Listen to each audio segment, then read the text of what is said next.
조갑제 TV 시청자 여러분 안녕하십니까? 2023년 6월 21일 오후 4시 30분입니다.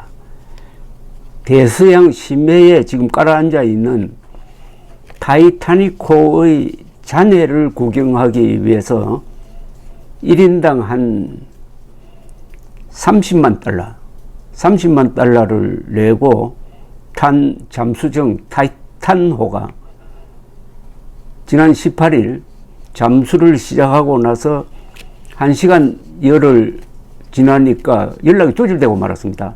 지금 5명이 탄 이 잠수정을 찾기 위해서 노력을 하고 있는데 아직 정확한 위치를 잡지 못했습니다. 보도에 의하면은 탄 사람들이 잠수정의 그 벽을 두드리는 소리가 잡혔다는 CNN 보도가 있는데 이것도 지금 확실하지 않습니다. 남아있는 산소가 부족해서 며칠 안으로 구조하지 못하면은 상당히 절망적입니다. 이 바다 밑은 정말 그 상황 파악이 어렵습니다. 바다 밑에서 일어나는 일을 육상에서 일어나는 일처럼 생각하면은 큰 착오입니다. 세월호 사고가 났을 때 이 바다와 선박에 대해서 잘 모르는 육지에 사는 기자들이나 정치인들이나 또는 관료들이 세월호 침몰과 그 구조 과정에 대해서 안이한 판단을 했다가 해경 해체까지 가는 아주 극단적인 선택을 하고 172명을 구한 해경 정장에게 훈장을 주는 게 아니라 업무상 과실치사상 죄를 적용해가지고 감옥에 보내가지고 3년 동안 살게 한 거, 이게 다 바다에 대해서 무지한 사람들이 벌리는 일종의 소동입니다. 그러니까 영화 보면은 간단하죠. 영화를 보면은 뭐 선박을 통해서 또는 헬리콥터를 통해서 지금 어디에 가라앉아 있다는 것을 정확하게 알고 구조대원들이 벌써 출동하고 했을 텐데 바다 밑이라는 것은 그렇게 간단하지가 않습니다. 그런데 타이타닉호가 침몰한 날짜가 1912년 4월 15일입니다. 1912년 4월 15일에 한반도에서는 무슨 일이 있었느냐? 민족 반역자, 아니 악마라고 표현해야 할 김일성이가 난 날이 하필 타이타닉호가 침몰한 날입니다. 1912년 4월 15일, 이 날은 정말로 저주받은 날인 듯 합니다. 그러니까 이번에 이 5명이 또 희생되면은 이미 타이타닉호 침몰로 죽은 1517명의 숫자를 또 더하는 게 되는데 제발 구조되기를 바랍니다. 이 4월 15일은 멍청한 한국 언론이 태양절이라고 표기하는 날입니다. 위대한 건국 대통령의 생일 3월 26일은 무시하면서 민족 반역자 김일성이가 난 날을 북한이 태양절이라고 한다고 해가지고 그냥 태양절이라고 받아서는 이 기괴한 한국 언론의 몰상식한 기자들이 요사이 또 이재명의 괴담 정치에 나팔수 역할을 하고 있습니다. 물론 다 그런 건 아닙니다. 이왕 타이타닉호 이야기가 나왔으니까 타이타닉호에 대해서 흥미로운 통계 하나를 소개를 해드리려고 합니다.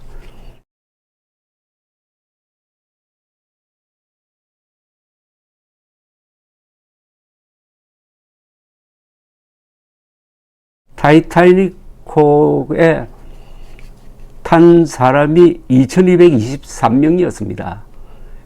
영국을 떠나서 뉴욕으로 가고 있었습니다. 물론 조용한 바다에서 침몰했습니다. 세월호하고 같습니다. 세월호도 조용한 바다에서 침몰했습니다. 타이타닉호도 풍랑으로 침몰한 게 아니고 뾰족 솟아있는 빙산을 들이받았다가 거기서 2시간 이후에 물이 들어와서 침몰한 겁니다.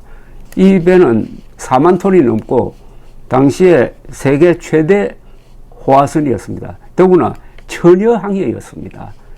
그러니까 타이타닉호는 여러 가지 극적 요인이 많아가지고 소설로도 논픽션으로도 영화로도 여러 번 나왔던 것입니다. 자, 그러면 몇 사람이 살았느냐? 2223명 중에서 706명만 살았습니다. 약 32%만 살았습니다. 1517명이 사망했습니다. 이 살아난 706명을 분석하면 이렇습니다. 여자 승객의 74%가 살았습니다. 어린이의 52%가 살았습니다. 그리고 남자 승객의 20%만이 살았습니다. 압도적으로 여자 어린이들이 많이 살았다. 이것은 기울어가는 타이타닉호에서 탈출할 때 구명정이 충분하지 못했어요. 구명정이 다 태울 수가 없었습니다. 그래서 우선적으로 여자와 어린이를 태웠다. 이렇게 된 거죠. 예컨대 1등석 승객 중에서는 어린이 전원이 살았습니다. 1등석에 타고 있던 144명의 여성 중에서 139명, 거의 전원이 살았습니다. 그러나 1등석에 타고 있던 남성은 70%가 죽었어요. 그때 1등석에 타고 있었던 사람들은 영국과 미국의 부자들이었습니다. 부자들이 떼죽음을 했다 이거죠. 부자들이 기사도 정신을 발휘해가지고 타지 않았다는 면도 있습니다. 2등석 손님 중에서는 여성의 80%가 구조되었고 남자의 90%가 죽었습니다. 이것 또한 영국, 미국 상류층의 어떤 뭘 보여주는 것 아니겠습니까? 젠틀맨식을 보여주는 것 아니겠습니까? 예, 근데 미국 최고의 부자라고 불리던 존 제이콥 아스톨 씨는 부인을 데리고 와서 구명보트에 태운 뒤에 같이 타기를 거부하고 배에 남았다가 죽었습니다. 또 다른 거부 벤자민 구겐하임은 자신에게 돌아온 구명보트의 자리를 여성에게 양보하고 죽었습니다. 그럼 그 여성에게 내 아내에게 내가 정정당당하게 행동했다고 전해달라고 부탁을 했다고 합니다.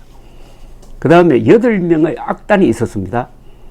월레스 하트레이라는 사람이 지휘하던 8명의 악단은 그 영화를 보면은 가장 인상적인 장면 중에 하나인데 기울어가는 갑판에서 계속 연주를 했습니다. 공황 상태에 빠진 승객들의 마음을 안정시키는 효과가 있었다고 합니다. 배가 거의 수직으로 기울어 가지고 침몰을 시작할 때까지 연주를 했다고 하는데 마지막에 부른 게 아니죠. 마지막에 연주했던 곡이 뭐냐에 대해서는 여러 가지 설이 있습니다. 찬송가에 나오는 내 주를 가까이 하게 함은이라는 곡을 연주했다는 설도 있고 데니보이를 연주했다는 설도 있습니다. 여기 악단장 하트레이라는 사람은 평소에도 내가 탄 배가 침몰하면은 내 주를 가까이 하게 함을 연주하겠다고 친구들에게 이야기하고는 했다고 합니다. 자, 살아난 사람들 중에 좀 문제적인 인간이 있습니다. 이 타이타닉호를 보유한 화이트 스타 라인 회장 브루스 이스메이라는 사람이 살았어요. 이 이스메이라는 사람은 타이타닉호 선장은 같이 죽었습니다만 선장에게 속도를 더 내도록 압박을 해가지고 사고의 한 원인을 제공했다는 비판을 받기도 한 사람입니다. 빙산과 충돌한 뒤에도 이 사태의 심각성을 모르고 속도를 늦추지 말라고 독촉을 했다는 이야기도 있습니다. 그런데 영국은 이 타이타닉호 침몰을 형사사건으로 다루지 않았습니다. 우리나라 같으면 아마 수십 명을 구속했을 텐데 형사사건을 다루지 않고 어떻게 이런 사고가 일어날 수 있느냐, 앞으로 어떻게 막을 거냐 하는 행정적 차원에서 대응을 했습니다. 그러나 선장도 죽고 1등석, 2등석에 탔던 남자들이 거의 대부분이 죽었는데 이 선주가 살아났으니까 얼마나 욕을 많이 먹겠습니까? 그런데 이 이스마일이라는 이 선주도 변명은 하긴 했습니다. 구명정 시를 탔는데 배를 탈 때 좌우를 둘러보았더니 아무도 없었다라고 변명을 했습니다. 영국과 미국 언론은 이 선주를 타이타닉호의 비겁자라고 부르면서 조롱을 했습니다. 한 작가는 그를 비방하는 시를 쓰기도 했습니다. 캄캄한 밤중의 바다에서 끔찍한 죽음을 맞는 건 바다사람의 의무이고 군중과 함께 도망하는 건 선조의 고귀한 권리인가? 라는 문장도 있습니다. 영국 상류사회는 그를 파문하다시피 하면서 상대해 주지를 않았다고 합니다. 이 선주는 곧 해운회사에서 은퇴를 해가지고 아일랜드에서 은둔 생활을 하다가 1937년에 74세로 죽었습니다. 제가 이 내용을 소개하는 것은 한국 엘리트, 한국 상류층이 타이타닉호와 비슷한 처지에 놓이면은 어떻게 행동할 것이냐 하는 걸 한번 생각해 보자는 뜻도 있고, 이 4월 15일이라는 이 날의 저주가 아직도 한반도에 드리워져 있다는 사실입니다. 즉 김일성, 김정일, 김정은으로 이어지는 이 악마 3대가 대한민국에 뿌린 이 악마의 씨앗이 자라가지고 여기에 영혼을 판 종북 세력이 아직도 괴담을 퍼뜨리면서 대한민국을 공격하고 있습니다.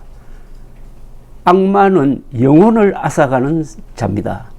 그리고 악마는 인간적으로 보면 굉장히 매력적이에요.